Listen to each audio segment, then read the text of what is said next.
hit you or something.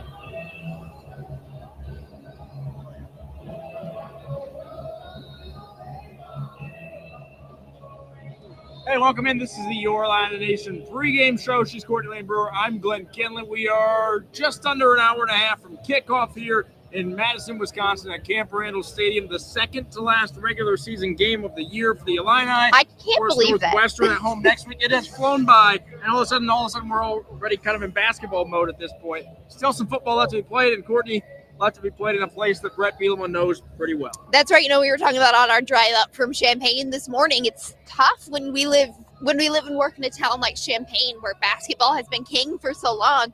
But now you're seeing this football team really prove themselves under Brett Bielema, which makes it even more special that we're back here where he won 3 Big Ten titles, where he built his young family. I think it's really neat for him to be able to come back home.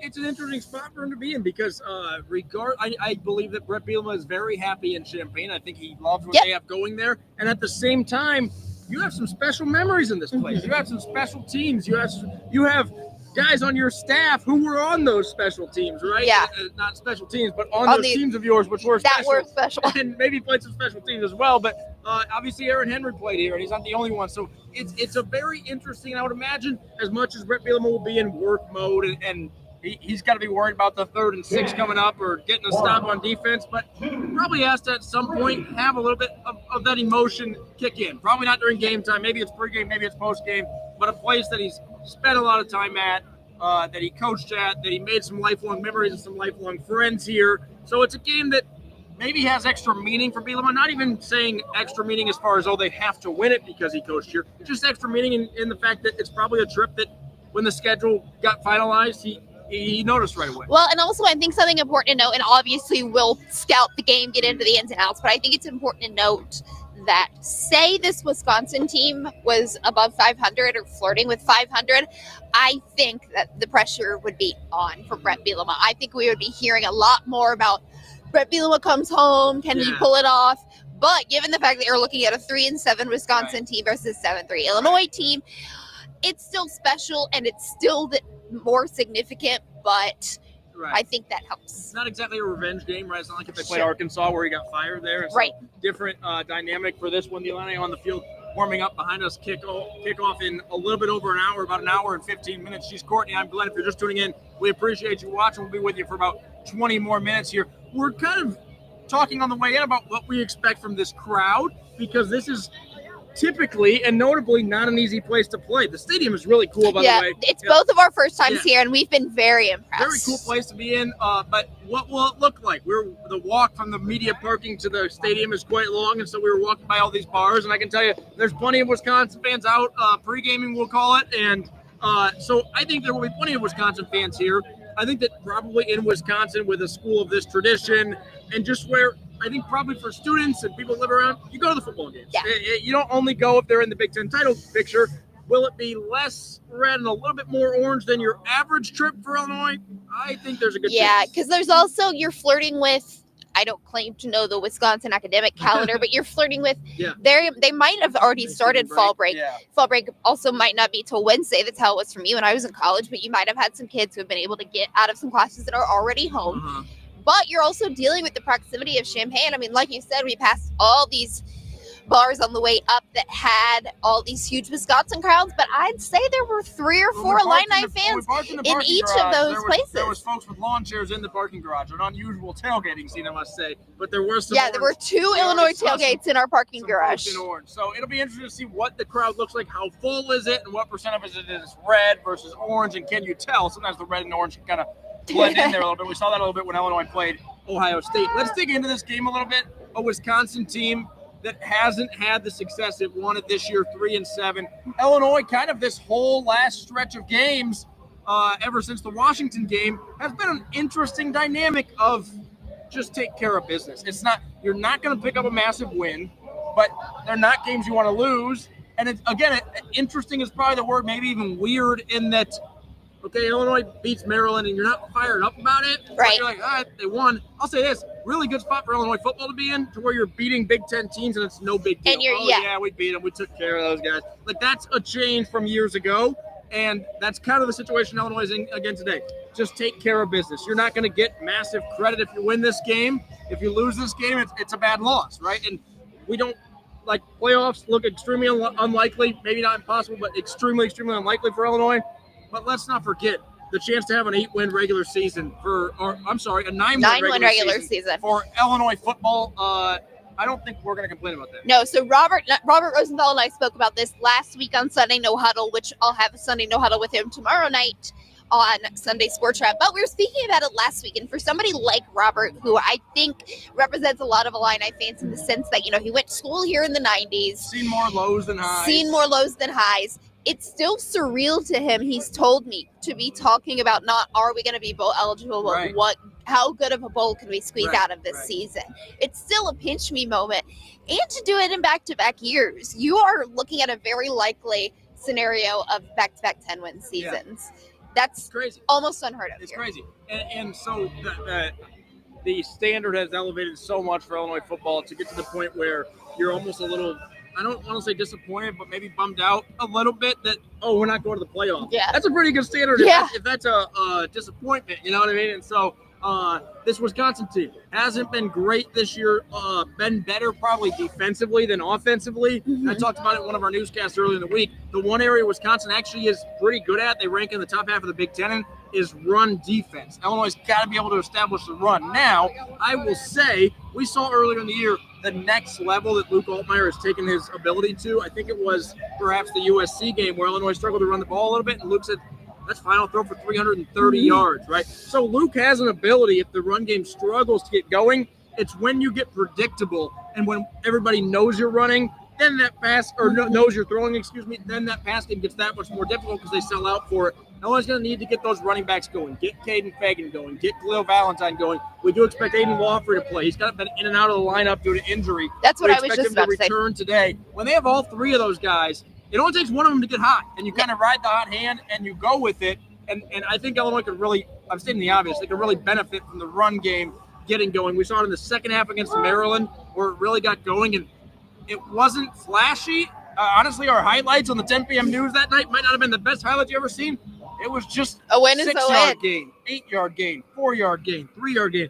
And they smoked them because Maryland had very little possessions in the second half to even try to mount a comeback. Yeah, I think having Aiden Lawfrey back is a really big piece. I think he adds so much to this team off the field, and then you see what he can create on the field. He's had some issues this year just staying healthy and staying in the best shape he can. But in an opportunity like this, in a stadium like this, I think we could really see a big game from him, bolstered by Caden Fagan continuing to do Caden Fagan things, and Khalil Valentine continuing to show us that he's really special. Yeah, Khalil Valentine has taken a massive step from last year. I do think, and I say we, meaning probably fans, but also probably us in the media, can quickly forget how good Aiden Lawford has been. It was that Northwestern game last year. Like, you can get really caught up in some of these flashy runs that Khalil Valentine has, which are awesome, and some of these times where Caden Fagan is just taking it 5 yards every single time for the tackles, which is awesome. But Aiden Lawford provides a unique value. Brett Bielema will tell you, all three of them do. And the fact that they have three running backs who not all are capable of playing Big Ten, who not only are capable of playing Big Ten snaps, but then have that unique ability, it really, we almost got run over there by Cole Rusk. It really adds an interesting dynamic. Bielema talked about it before, where the defense can get caught up in, okay, we got to stop Fagan between the tackles, and they're trying to get to that middle and stop him at the line of scrimmage, and all of a sudden, Khalil bounces one outside, right? And they mix it up a little bit. We've seen Barry Lundy get a little creative with the play calling. And so when you get the defense in a rhythm where they start to try and sneak a little bit, okay, we got to stop this run for Fagan, and then you do something else. We've seen Luke use his legs a lot. You keep reading my mind. I was just about to say we've seen a lot of really neat use of Luke on the – oh, no, somebody's phone just fell like from the sky. We've seen a lot more use from Luke with his legs, and that's been really neat to see. And that's something that can continue to surprise people because we've only seen it in like one and a half games. I've always known he could do it, but when he does it more than there's some designed runs and it becomes more and more regular, like, oh yeah, he can really beat a team in this way. Yeah, and so I think that's another way you can get ahead of this Wisconsin defense. But let's also not forget about what Illinois has in this wide receiver room that has continue to show what they're capable of. Obviously, you're going to have to score a lot of different ways when you're playing a team like Wisconsin, but you have both those things in your arsenal. Yeah, absolutely. You're talking about Hank Beatty, who's obviously been really good all year. And I go back to the creativity of Barry Lunny. One thing Illinois probably, I don't want to say could be better in, but has been so good in that you raise the expectation. And when it doesn't happen, I think it was against Maryland and maybe one a few weeks back, but the red zone offense, you got to punch those in. And that's what I'm saying is that the standard for that with Barry Lunny has gotten so high that if you get inside the 20, inside the 10, and you got Barry Lunny calling the plays, you're just expecting a touchdown, which not everybody can do that. Illinois has gotten to that point, and that's something they need to continue as being really good in the red zone. And it's another pinch me moment for Illini fans where you're like, we're getting in the red zone and expecting to score. That is not where this program was even 5 years ago. Courtney, we talked about the staff, Bielema and those guys and their connection to Wisconsin. Illinois also has 3 players who played at Wisconsin a year ago who will be playing for our defense today. I saw James Thompson when he came in, he didn't stop and stand there for 30 seconds, but kind of looked around. It definitely sunk in. Oh, wait, I know this place. Yeah. You know, when you go somewhere you've been before, it's almost like your eyes don't have to work as hard. You could see his eyes soften because he knew where he was. So you've got James Thompson, Courtney, and Leon Lowry. Leon Lowry, who is expected or who is cleared to play this game after missing a few games. We'll get into injuries, I'm sure, here in a second. But you've got those guys coming back to a place that they were just playing. They've got teammates still on the team. Even different than what we talked about with the staff. Because the staff, okay, Beeman didn't coach with any, shouldn't say anyone, but I don't know that he coached with anybody on the Wisconsin staff. Aaron Henry, maybe some connections still here, but those players, they were trying to tackle guys that they were, hanging out with in the locker room last year. They probably have Snapchat streaks with these guys. But you have to turn that off, and I can't imagine how hard that is. It reminds me of Washington week when Aaron Henry spoke about how he and Ryan Walters talk pretty much every day. In Washington week, they had to turn that off. It's very similar to that. When you develop these relationships, you have to turn that off, and that's tough. Yeah, absolutely. It absolutely can be challenging. What time is it? How much longer we got here on the pregame? About 10 more minutes. 5:22. We'll be with you for about 10 more minutes. She's Courtney. I'm Glenn.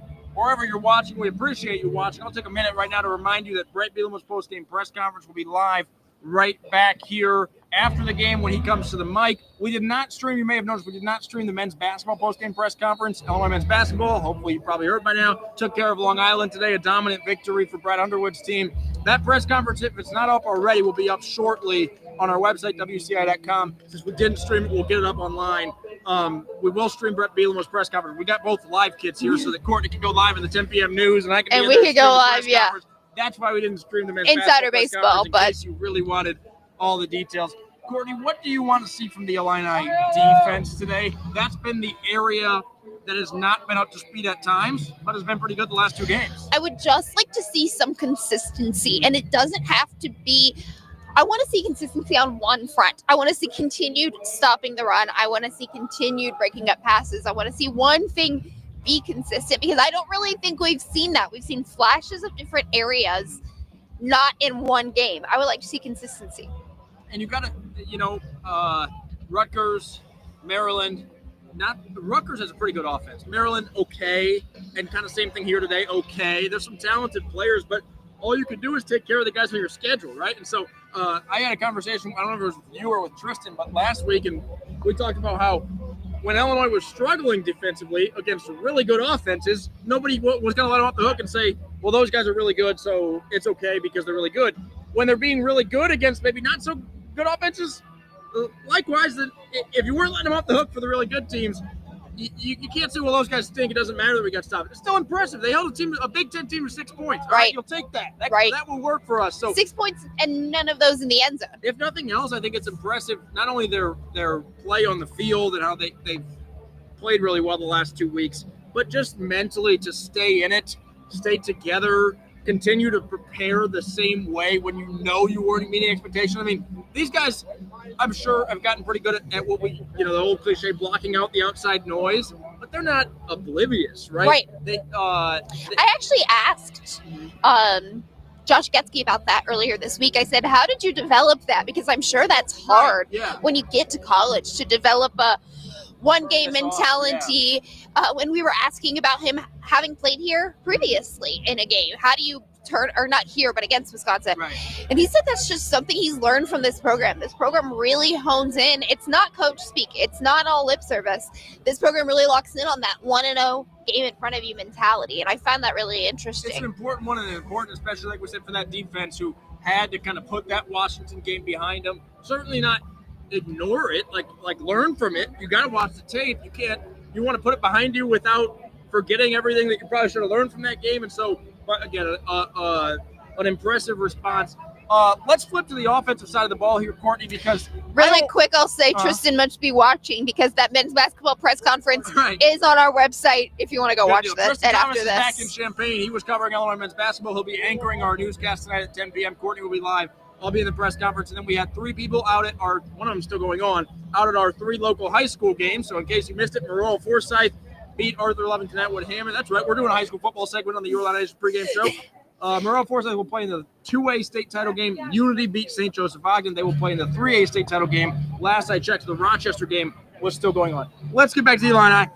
The offense, which let's talk about the defense. I don't want to take for granted, and I think Illini fans have to make sure not to take for granted that you have 2 or 3 more games with Luke Altmaier under center, a guy who has just been really special. Yeah, I don't think they are. I really don't, because I think it's set in. You don't think they're taking it for granted? No. Okay. Especially people didn't think you were saying he's not special. No.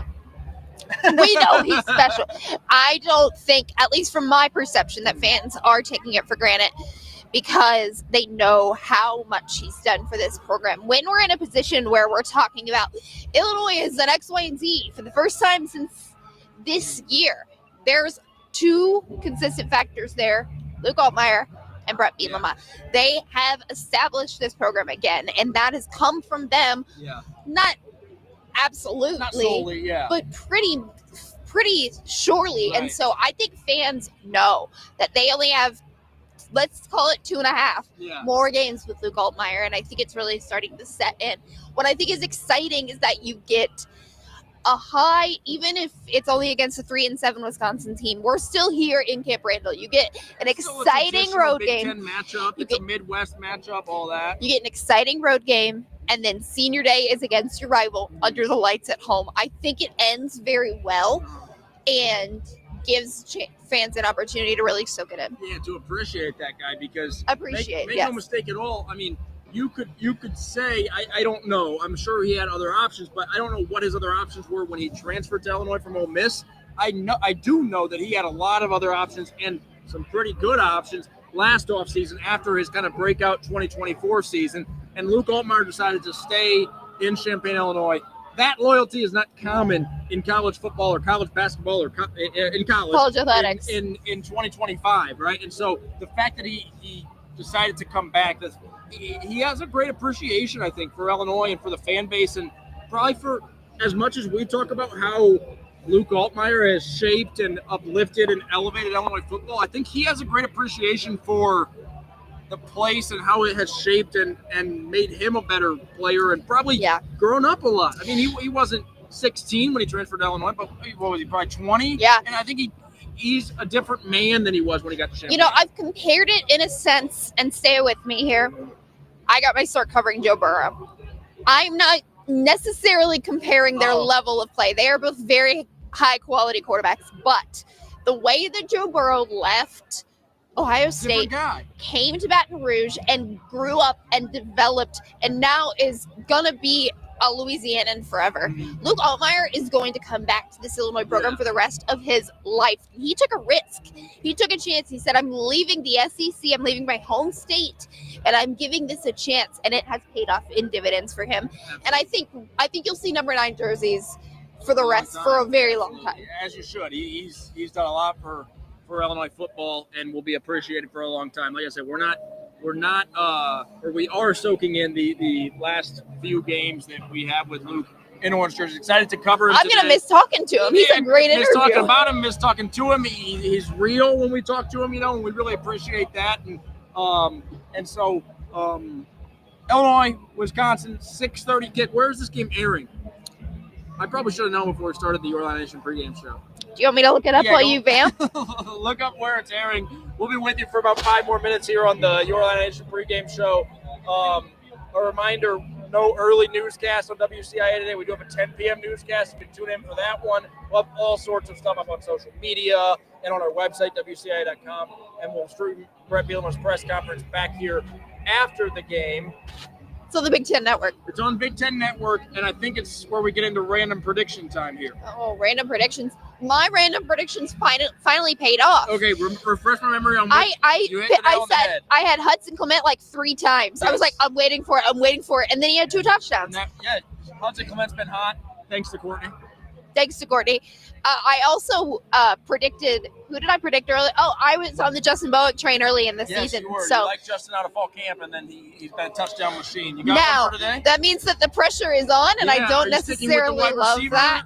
Boat or I feel like I shouldn't. Since I said I'd like to see some defensive consistency earlier, let's see a sack or 2 from Gabe Backus. Let's see him remind folks why he was getting all this preseason attention. That was going to be mine. We're both on the Gabe Backus train today. I kid you not. I'm not just saying that because you said it. I was saying we have seen, and I've talked about this on previous pregame shows, so I apologize if I'm repeating myself. We've seen Gabe play well. We haven't seen him wreck a game this year. Maybe I'm not saying he hasn't made an impact. He's made some great impact. We haven't seen a game where Wisconsin fans for the next 365 days of the year are going, oh my gosh, remember when we played 17 in Orange? Which I think brutal. we thought we were going to see. That's a level that we know he's capable of. Maybe today's the day. Courtney and I are on the Gabe Backus hype train, so if he has 5 sacks today, then you can say that we knew it, and if he doesn't have a tackle, then you can we didn't say anything. blame us, I guess. Yeah. All right, so wrap it up. Yeah. Anything? I don't think so. Should be, like I said, both of our first times here, and it's been really impressive.